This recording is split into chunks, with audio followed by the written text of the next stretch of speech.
Welcome to Red Tech channel a new way to learn. तो आज हम discuss करेंगे कनेक्टिव टिश्यू के बारे में। Please watch the previous video before watching this. The link is given in the description. So let's begin. जो connective tissue है ये एक ऐसा टिश्यू है जो बाकी और अदर टिश्यू को बाइंड करता है, उनको बांधने का काम करता है या कनेक्ट करने का काम करता है। वो हमारा कनेक्टिव टिश्यू कहलाता है। इसके नाम से ही पता चल रहा है। फिर आता है हमारा इसके कंपोनेंट। जो कनेक्टिव टिश्यू है उसके मेनली दो कंपोनेंट्स होते हैं। पहला होता है हमारा सेल, फिर होता है फाइबर्स। बेसिकली जो सेल होते हैं उसके 7 टाइप्स होते हैं जो कनेक्टिव टिश्यू में पाए जाते हैं। अब जो सेल टाइप्स है उसके बारे में हम थोड़ा सा इलेबोरेटली पढ़ेंगे।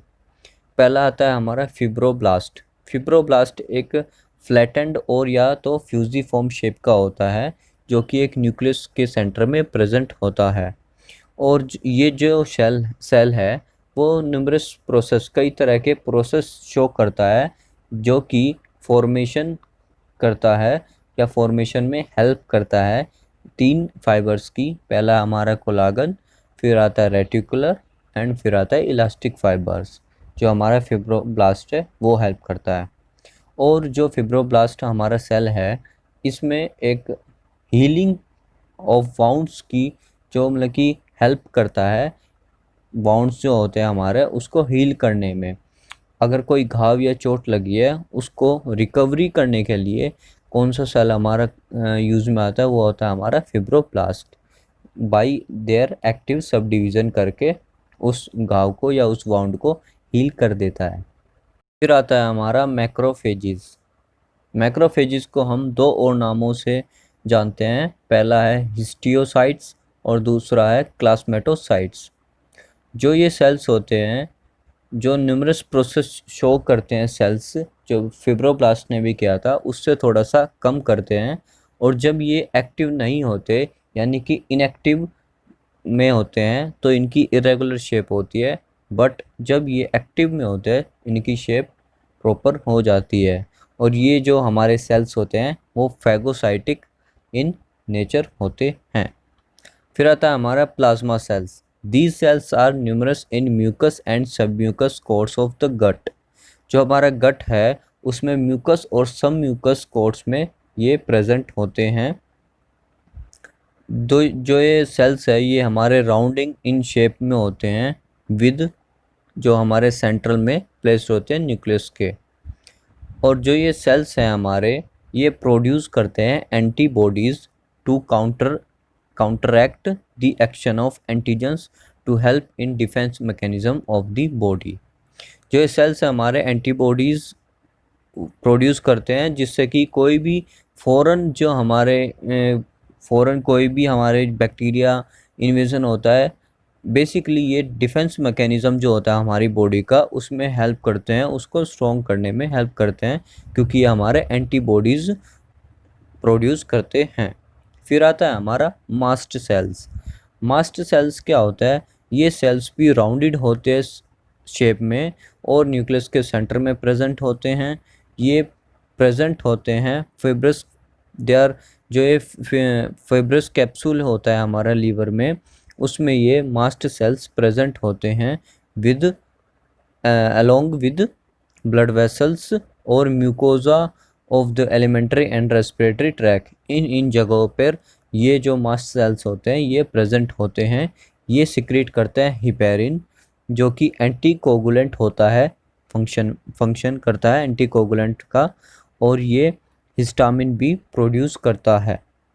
फिर आता है हमारा पिगमेंट सेल्स। पिगमेंट सेल्स जो होता है they are present in the iris skin. जो पिगमेंट सेल्स होता है ये हमारा स्किन में प्रेजेंट होता है और कोरोइड ऑफ द आई में प्रेजेंट होता है। फिर आता है हमारा नेक्स्ट रेटिकुलर सेल्स। जो रेटिकुलर सेल्स है हमारा ये प्रेजेंट होता है रेटिकुलर कनेक्टिव टिश्यू में और जो प्रोड्यूस करता है रेटिकुलर फाइबर्स। और ये फैगोसाइटिक इन फंक्शन, जो इसका फंक्शन होता है फैगोसाइटिक होता है। और ये जो सेल है हमारा ये एक्ट करता है as a stem cell for cellular constitution of the blood. Blood के कॉन्स्टिट्यूशन में स्टेम सेल्स के स्टेम सेल्स की तरह एक्ट करता है।